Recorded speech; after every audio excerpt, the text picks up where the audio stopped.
Hi and good evening, everyone. I'm here with my special guest tonight on episode 4 of Attention Caregivers. Tonight I'm here with holistic nurse practitioner and mom, Maureen Nixon.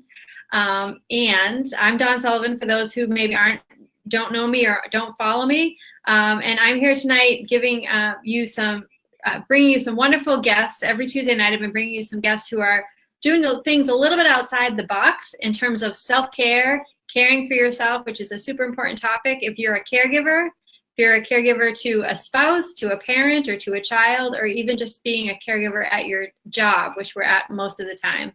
So tonight we're going to talk about stress resiliency through the holidays, and I have my guest expert here, Maureen Nixon, to talk about really self-care and how we can do that in a way that is manageable.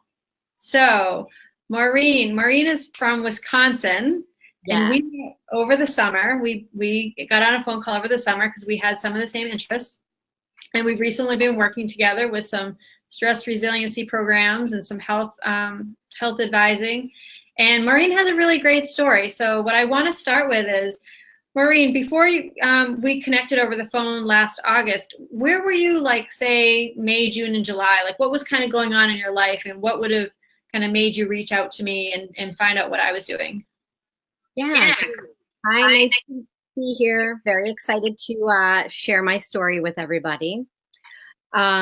Definitely always looking for alternatives, always looking for something extra for myself, my family, and my patients. So I've always been looking at alternatives, trying to incorporate them in my life as well as my family's life. Besides being a nurse for over 20 years, now I've been a nurse practitioner for 3. Have seen everything. Started out in the neonatal intensive care unit with itty bitty babies. Now I'm working with adults, so I've gone full circle. Okay. The other side of the coin is I'm a special needs parent. I have a son on the autism spectrum. So caregiver burnout, compassion fatigue, something I'm very, very keenly aware of, and something, excuse me, that affects my life, not only in my professional world, also carries over into my personal life. So that being said, I'm also part of that sandwich generation. My parents had 3 children and then 10 years later had me. So I'm the baby and then wound up, thank God, my mother came to me maybe a little longer, 10, 15 years ago. And we were caretaking to my mother, my lovely mother, and we wound up losing her unexpectedly. So you can say I've got a little bit of everything. You know, I've got the professional caregiving, I've got the personal caregiving with my son. And then I was also in that, what they call the sandwich generation, where I'm raising young children and caretaking to my adult parent. So, wow. Yeah. So I remember the first conversation we had, I could really relate because I was a caretaker to my parents when they were ill and had a toddler at the same time. And I was a single mother at that time. So, I really could relate a lot to your story. And you lost your mother in a really tragic way, in an unexpected way. And I have a healthcare background. And so I was like the health advocate and like always, wanting to be there when they had a doctor's appointment or be there in the hospital with them. And I think you and your family, you're sort of the professional, you're the one that people come to for those medical decisions. And so what's that like? I mean, I can talk all day about what it was like for me, but tell me about what was that like for you to have that responsibility and that, it's just a part of who I am. I don't know anything different. But I can tell you that being on the professional side of things, I just always had this connection with my families that I was taking care of, that I was caring for, and really had that passion to go a little deeper and to just, dig a little deeper and maybe think outside of the box. So as a professional, that's always been in my wheelhouse, right? So then you add in friends and family and all of that dynamic. And it's been a blessing. I mean, it's who I am. It makes me who I am. Then you add in my special needs child, and I'm also helping with other families, trying to help them dig a little, trying to dig a little for my own child. And I don't know where it begins and where it ends. There's no real separation to it.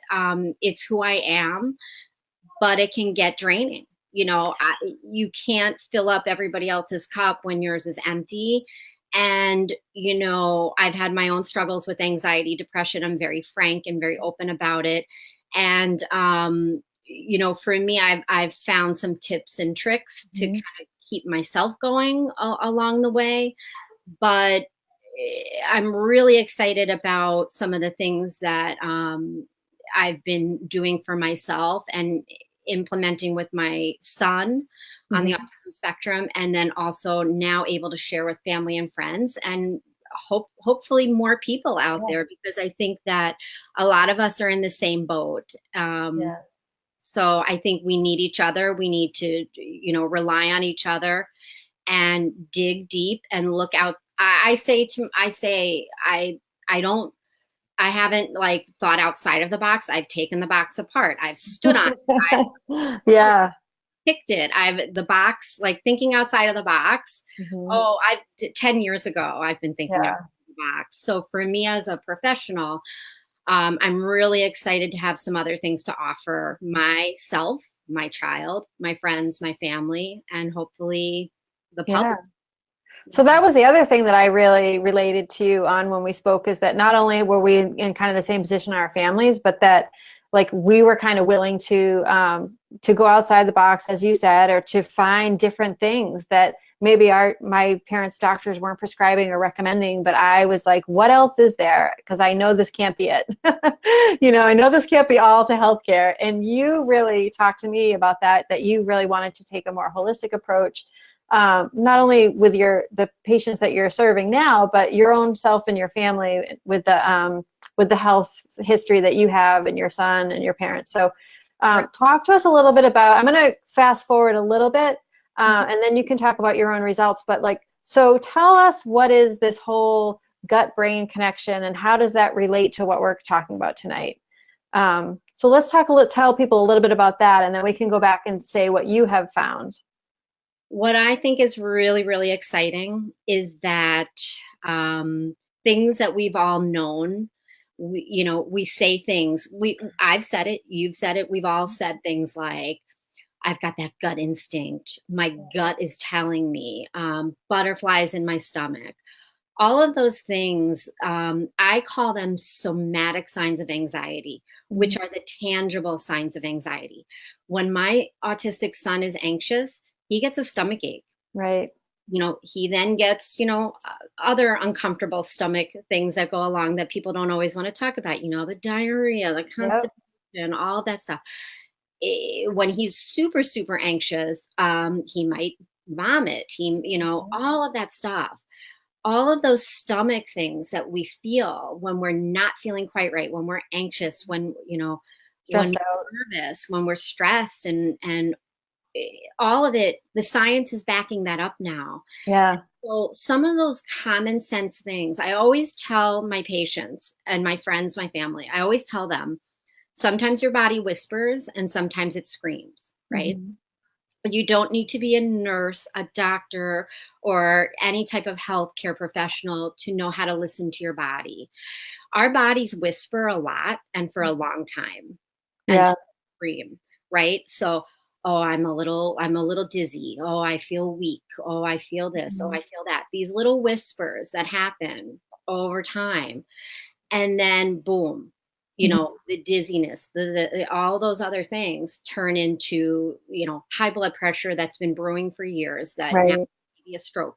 So your body will whisper to you, and then it will scream. And it's really common sense. And I think the exciting part of it is that a lot of this common sense stuff that we all know, if we really listen to our bodies, the science is backing it up. And I find that fascinating. I do too. I do too. That gut-brain connection to me is so common sense, but it's just thank God the science is backing it up, because some people need numbers. Some people want to see that hard science. They want to see all those statistics, and they're there now. Yeah, I'm really glad that science is really evolving and following this this trail, this really trail of breadcrumbs that have been left for us, because we have known this all along for centuries, really, that, you know, like you said, our gut instinct tells us, and our symptoms, you know, of stress are often in the chest and the gut. You know, you don't necessarily, you know, we've been targeting the brain for a long time, but now we know that we call it a second brain, which is the gut. So you joined me on this journey for a more holistic health. And I didn't actually realize, I knew that you were a nurse practitioner and wanted to serve others, but I didn't know much about what you were going through, or I call it suffering silently or struggling silently, because so many caregivers, you know, Maureen and I, and probably people that are listening, so many caregivers are really struggling silently and maybe will never reach out and get help. And so we may have the blood sugar climbing, we may have the pounds adding on, the visceral fat sort of related to stress, we may have the migraines, teeth grinding, all that stuff, back pain, go on and on. So yeah, so let's talk about what is a solution that you and I have found, and we really want to share it with others, and what have your results been? Well, I'm going to tell you something. I started out just like everybody else. You know, middle age starts to hit. You know, you get those hormonal changes. Sorry, guys, if you're out there, but you know, it's happening to your wives and your mothers and your sisters. Right. And that's about what happened to me about 7 years ago. It just happened to coincide with my mother's death, with my autistic son, you know, just everything. It was a perfect storm. Plus all my other responsibilities of, you know, work and being a wife at the time. I'm divorced now, but my health journey, where I was then to where I am now, it's actually remarkable. Mm-hmm. And I think that a lot of us are looking for those natural solutions. I started out, I describe it as I felt good, not great. Mm-hmm. Not great. Yeah. You know, tired when I shouldn't be, you know, lack of focus. I should have been able to have, you know, more focus, more energy. I slept, I thought, well, so I should be, you know, feeling okay and have energy. But when I really get down to it, I don't think I was always sleeping that well. I wasn't dreaming. I wasn't in that deep REM sleep that gives you those nice dreams. Mm-hmm.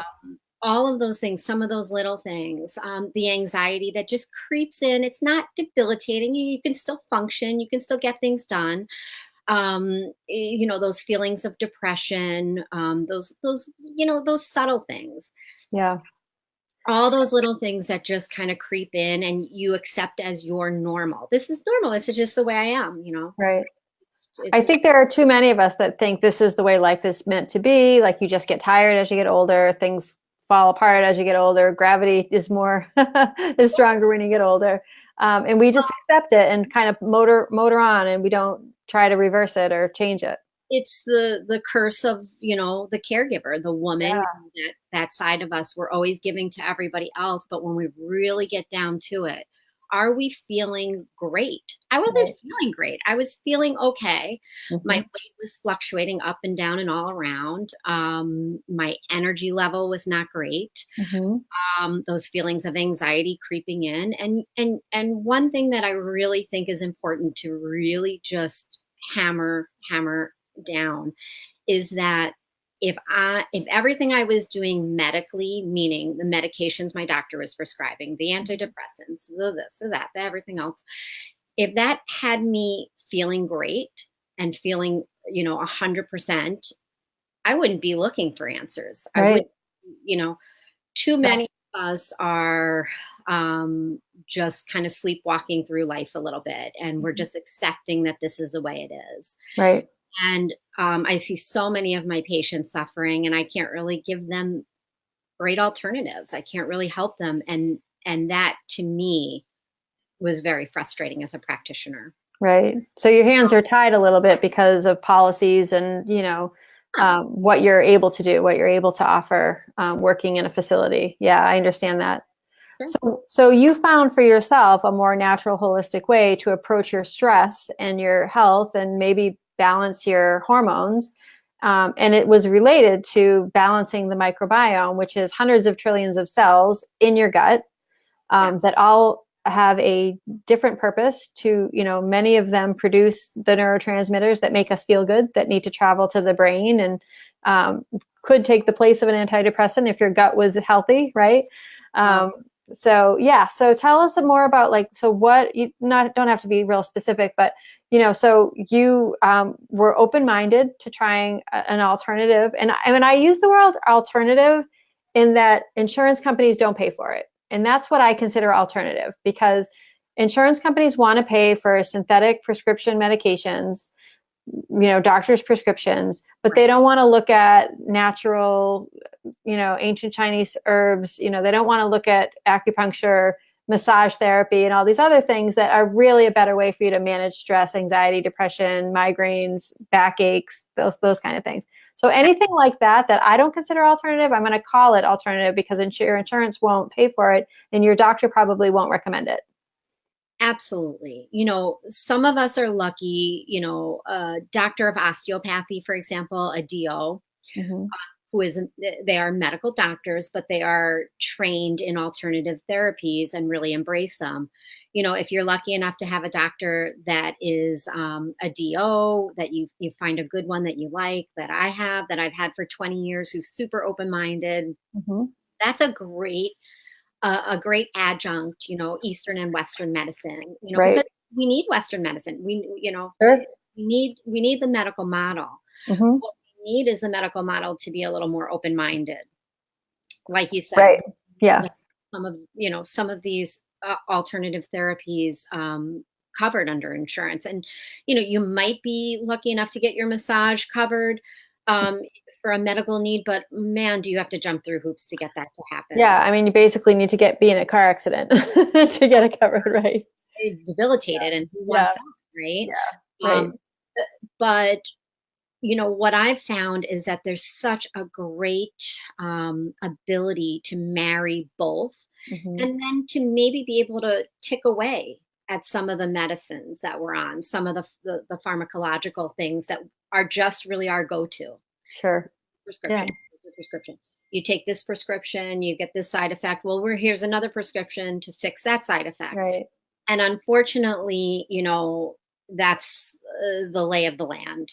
And a lot of us are standing up, taking notice, and we're frustrated by it. Not just as a practitioner, as a consumer. And that's what I want people to understand as well, and to really hammer home with them, is that you are a consumer to your medical model. You have choices. You can make different choices. You don't have to just, go along with the standard medical model. You can make choices to take control of your own health. The gut-brain axis, it's fascinating. It's something common sense-wise we've all known for years, but to have the science to back it up, to me, it means everything. Yeah. And connecting the gut and the brain and having everything go, our bodies were meant to function and to work in certain ways. And I think we've done quite a little bit to muddy up the works there, as far as allowing our bodies to do what they need to do to get well and to be well. And a lot of people are looking for alternatives. They're looking for different things to do, and they're looking for more natural solutions. So it's an exciting time. It really is. Yeah. So Maureen and I are working with this psychonutritionist, Dr. Sean Talbot, and he has just started an 8-week stress resiliency Project B3, the brain, the body, and the biome, sort of working on all of these three in synchronicity to really give each area what it needs, and so they can all work really efficiently and effectively together. And so what are some of the topics that he's covering over the next 8 weeks or so? Do you remember sort of the list of things that he's going to be talking about and educating us about? Gosh, there's so much. Yeah. there's just so much. But what I love most about this is it's not a traditional weight loss program. Right. I know, right? And I can't stress that enough. Yeah. I'm not a big fan of diets. I'm not a Mhm. big fan of fad diets. Oh, Right. you eat all that. Not a big fan. Have never done any of those things and don't plan on ever doing them. Mhm. What I like about what we're offering is it's mind, body, spirit, basically. Right. Um, it's teaching us how to regulate our gut microbiome to get our body working in the most efficient, productive way it's supposed to be working. And so, as well as a reasonable eating plan. I mean, we recommend a Mediterranean type diet, a Mediterranean type, I don't want to say diet, but eating plan, Right. which is it's just a really reasonable, realistic way that we should all be eating. Mhm. And I don't like to say diet. I'm not, anybody who knows me knows that I don't like the D word. Right. I It's a don't four-letter word.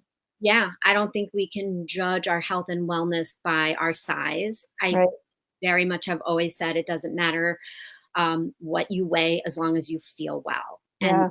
to me, I think that we're covering so many bases with the B3 plan. Mhm. And basically, when you get your gut right, I always say what goes in must come out. And Mhm. everything needs to be free flowing. And once that is all regulated, your sugar cravings, Mhm. all those ups and downs and all around will naturally take care of themselves, like our Mhm. bodies are meant to do. Right. It, The other thing that's really exciting about the Mediterranean diet is it's been studied and shown to improve focus and concentration even in children, and that children can perform better in school if they're following a more Mediterranean diet. And so, how often are we still like feeding kids out of the vending machine and then giving them their prescription so they can go take their, standardized testing?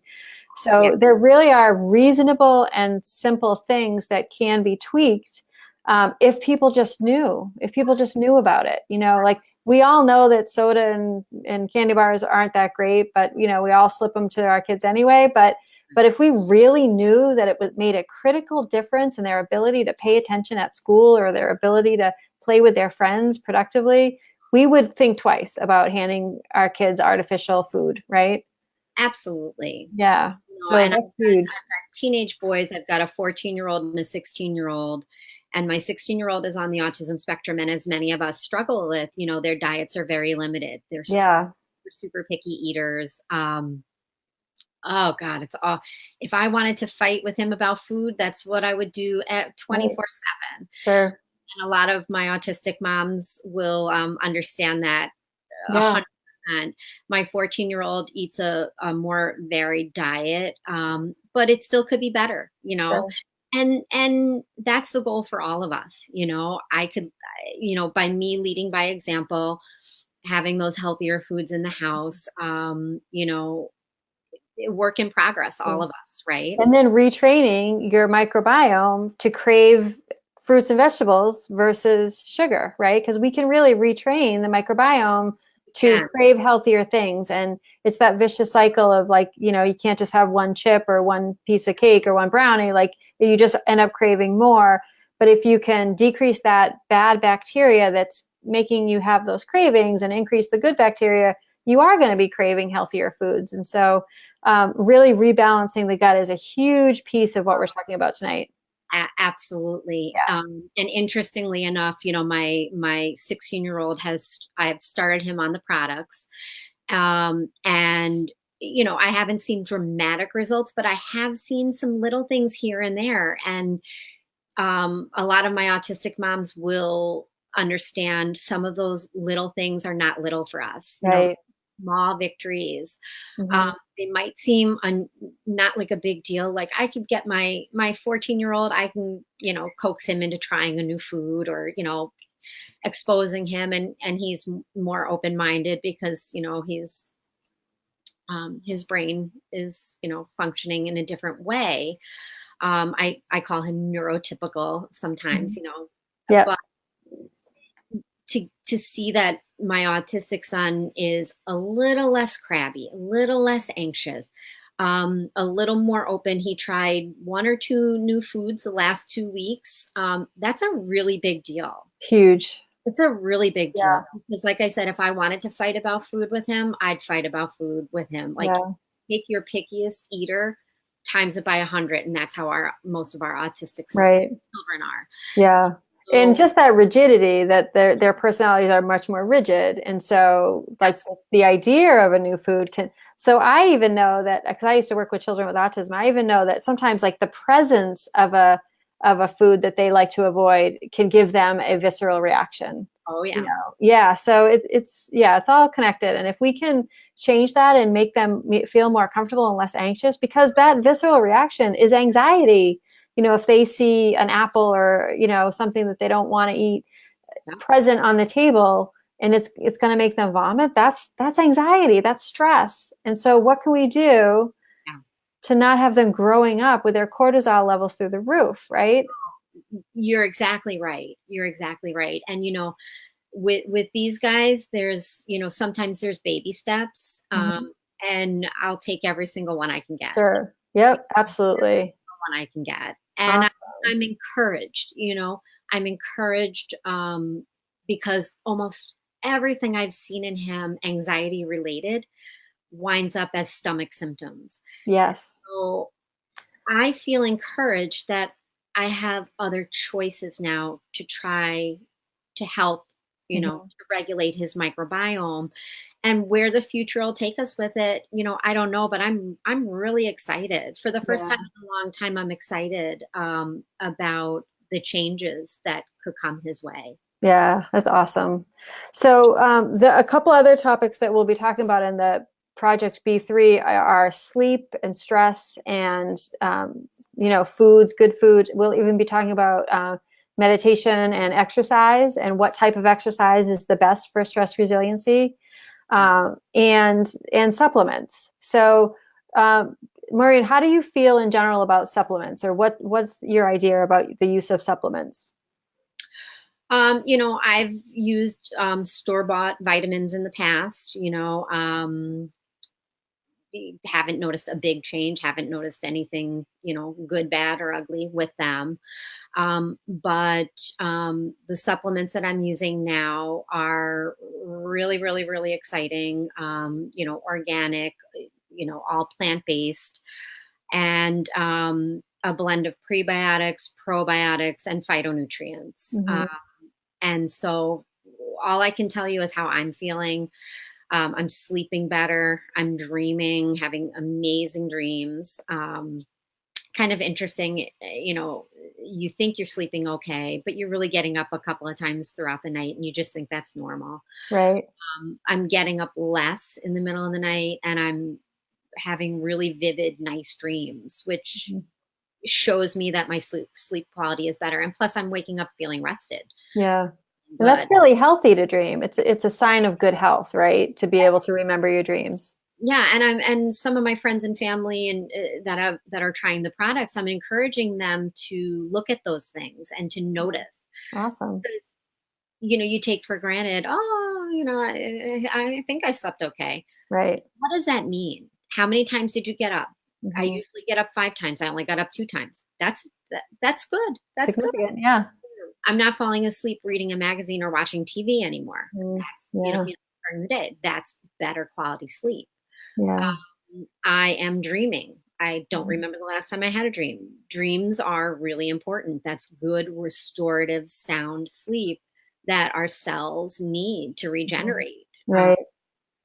And I think that also has an impact on weight loss too, being able to get into that deep sleep. Research shows that the quality of your sleep greatly impacts your ability to lose weight. So you have people who have been struggling and trying everything, Weight Watchers, Jenny Craig, and this and that and the other thing. And, you know, I'm eating all the granola bars I'm supposed to and the diet food I'm supposed to. And that's a big can of worms too. All the diet food and all of that stuff, all of it because then you look at your sleep quality and it's poor. Right. Do what you could stand on your head and you're not going to lose weight, even if you want it so bad and you're trying so hard. So you have to look at all of it combined as if for your overall health and wellness. Yeah. And I want people to feel their healthiest and to be able to lose the weight. People are working so hard to lose weight. Yeah, very hard. So hard. Sometimes they're just working uphill, really. They're not, yeah. And it So doesn't have to be that way. It doesn't have to be that way. The point I wanted to make about supplementation is that, supplementation has a little bit of a bad name because I think there's this movement about eating whole food and raw foods and, that kind of thing. And I totally believe in that also. But nowadays our soil is very depleted. And so even if we're eating organic, whole food, whole grain, whatever, it doesn't have the amount of nutrition that it used to have. And so that's really important. And that's, for me, the reason that I have used supplementation and provide supplements to my family, because the food that we're getting, whether it's at an organic grocery store or not, it doesn't have the amount of nutrition that we require and we deserve, quite honestly. So for people that have, I don't need to use supplements, I can just get it in my meals or in my salads, that's not the case. And if you dug a little deeper and did some research, you would see that, it's showing us that it doesn't have the trace minerals, it doesn't have the vitamins that our bodies require to function and that our microbiome needs to be healthy.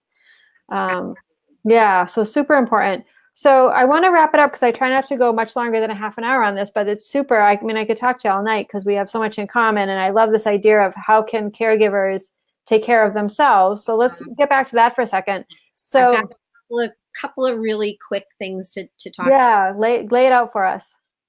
The topic tonight was supposed to be, caregiver resiliency and caregiver burnout. I could speak volumes on it. It was my life. It still is my life. Again, nurse. So my profession, I'm a caregiver, special needs child caregiver. All of us moms that have children with special needs, we're not only their parent, we're also their caregiver. So we have double duty. And I'm not a saint and I'm not asking for a pat on the back. No, it's not about that, but it's you have a common story. So I'm glad you're telling it. It's acknowledging that it is double duty. And then you have sometimes, you have other children and then you have a spouse, but not me, I'm divorced. And then you, and then again, you add in caregiving to your adult elderly parents or grandparents. So there's just a couple of little things I want to tell everybody out there, things that saved me, things that kept my sanity. I'll keep it, brief and quick, but some things I want to tell you guys out there, besides for taking care of yourself, all the things Dawn and I were talking about that are definitely important for you to do. I want you guys to know that it's not so easy as people saying, oh, you need to take care of yourself. You need to take time for yourself. It's bigger than that. It's deeper than that because we don't do it. We're guilty about doing it. So first of all, one thing that really helped me was releasing myself from guilt when I actually did take care of myself. Yes. Good one. Really, really, really big part of it, because it's easy enough for everybody to say, oh, you need to take care of yourself. You need to take time for yourself. But we're not good at doing it. And when we do it, we feel bad. We feel guilty. It's hard to relax. Yeah. So if you're going to have that girls' night out, have that girls' night out. Laugh with your girls, have your cocktail. Don't feel bad. Don't rush home. Enjoy it. If you get that girls' night out, okay, have it. That's a good one. Yeah. Don't feel guilty about it. When you're with your kids, take that time with your kids. Don't worry about work. Don't worry about the housework. Don't worry about dusting or vacuuming or anything else. Take that time with your kids. As an adjunct with a special needs child, you're giving a lot of your attention to that special needs child. Give that other child or the other children attention in a special way, and let them know that you're doing that. You know what? I know things are hectic. I know I didn't get to do this or that, or we tried to do this and it got ruined because, but let them know tomorrow Dad's going to stay with so-and-so and you and I are going to do this. That's a great one. You're saying that to them because they know. Don't act like they don't know. They all know that life is rough in that house. Okay. So make sure that you're giving those other children your time and attention, and don't feel guilty about that either. Because I love that. It's important for you to get a break away from your special needs child and give your other kids that fun side of that attention, where you're not always worrying about the other shoe dropping and things like that. Yeah. Awesome. Yeah. And the other thing about caring for, if you've got some elderly parents that you're caring for, maybe you don't have a special needs child, but you've got some parents or grandparents that you're caring for, don't feel guilty about that either. I think it's a great example to your children to let them see you caring for another person and say it to them. I'm sorry I missed this, but grandma needed me, or your aunt needed me. And you know what? It's a good thing for them to see you giving to other people. Sure. So don't feel terribly guilty about not making every single game or, every little this or every little that. It's important for them to see you giving to other people. So think of that as a good example, Right. And then also us working moms too, when you're at work, be at work and do your best there. Don't overcommit yourself. If your boss is asking you for, I need you to do this project. I need you to be on this committee. My nurse friends. Yes. No. Yeah. So many committees. Oh my God. This is a committee for that committee. Yeah. And oh God. That's true. Good point. You know what? Don't overcommit to the committees. Just do the good work that you're doing, go home and feel good about that. Accept help when it's given. When people are asking you, do you need help? Yeah. Yes. Could you take so-and-so to basketball because I got to do that? Yes. People are asking you if they can help you. They want to help. They do. So that's a great one. Accept their help and don't try to do it all and be a martyr. Yeah. And one other really, really, really, really, two really important things to wrap it up, because I know we're going over. One time, I used to love me some Oprah, loved Oprah, and love Oprah, miss her. And one thing that stuck with me is she said that as women, when you are asked to do something, automatically we say yes. Can you volunteer on the church committee? Yep. Yeah. It's not okay to say no, right? Give yourself permission. Yeah. I always said, yeah, we just say yes. It's where we come from. We come from a place of yes. Whether we want to do it, we should do it, or we have time to do it. So one episode of hers that really spoke to me, and I use it in my personal life to this day, is if somebody asks me to do something, puts me on the spot, I'm not prepared for it, rather than just say yes, you're supposed to say, and it's amazing, it's really life-changing, you're supposed to say, you know what, I'm going to look at my calendar and I'll get back to you tomorrow. So let me just think about it. And it gives you that time to go home and go, do I really want to do this? Do I have time to do it? Should I be doing something else? And so rather than say yes, then cancel and feel guilty. Right. No, we're going to do that. Then we're going to cancel and feel guilty and feel like a jerk. That is awesome. I love that. Let me go home and look at my calendar and I'll get back to you. No, I'll get back to you. And then it gives you time to think. And sometimes you might, 50% of the time you might say yes anyway. Well, I love that, because I think caregivers are just used to being everything's urgent. Yes. Everything needs to happen right now. And so to know that it doesn't have to happen right now, you can get back to that person immediately. And they're probably asking about something 2 months away, so it gives you a time to say, I love that. I want to do this. Do I need to do it? Is it what I should be doing? That's fantastic. And then the last thing, the most important thing, is find your tribe. I know that's cliche, that term. I have my girls from the Autism Society of Southeastern Wisconsin. That was a great big part of my life back in the day. Just my nurse friends from the NICU. I mean, some of the best people who are my best friends, who would do anything for me, and vice versa. I love that. Yeah. find your tribe, find people who understand you, find people that that just sometimes as a caregiver, you just have to say, I don't really need solutions. I just want to vent. Yeah. I know there's no real answer to this. I just want to just air it out. Or other times you go, you know what? I need your help. I need you to help me problem solve. Right. The difference in your venting with your friends, and sometimes you need to just be like, I know there's no solution. I want to Yep. Gotta spill it. So some of those things have really saved me. They've really saved me. Made me half sane as I am right now. So. Well, that's awesome. Thanks so much for that list. A lot of good tips on that list, really. And like that releasing guilt, I know that doesn't happen overnight, right? That is something that we practice all the time. It's such a wasted emotion. Guilt is such a wasted emotion. We just carry it. We caregivers just carry it, though. And so to be able to break through that, and I think having your tribe, having people who will listen to you, having people who won't judge you for ranting, you know, because it is stressful and you just sometimes need an outlet. So I love, love, love that. Great tips, Maureen. Maureen, if somebody wanted to get in touch with you about your holistic approach to managing gut health issues, anxiety, depression, mental focus, or to learn more about this Project B3 program, how would they get in touch with you? B3 is exciting. I'm real excited about it.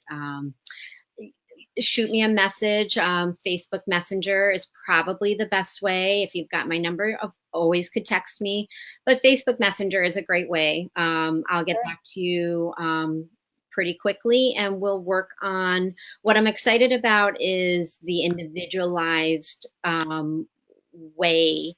That's right. Manage what's wrong. My body is not the same as yours. It's not the same as our neighbors. Et cetera, et cetera. And it's exciting to have options that are individualized. You know, what works for me may not work for you and vice versa. So it's an exciting time out there, and reach out. Love it. Yeah. So find Maureen on Facebook and just shoot her a private message or comment on her wall or something that you're interested in learning more. And she is absolutely the one to go to if you are looking for a holistic approach because you are struggling or suffering silently with your caregiver stress, because both of us are testaments that you just don't need to feel that way. And often you don't know how bad you feel until you start feeling better. Absolutely. Yeah, I know that was the case for us, right? You know, once you started to feel better, you never really realized how crappy it was. So yeah. So I'll end on that note. It's only getting better. It can only get better. All right. Thanks again, Maureen, for your time tonight. Please reach out to Maureen if you have more questions or think that she can answer a situation for you. And I will be back next week. I have a guest yet to be planned, but I will bring you somebody of just as much value next week. And signing off for tonight. Thank you guys for watching. Bye-bye. Thanks. Bye, guys.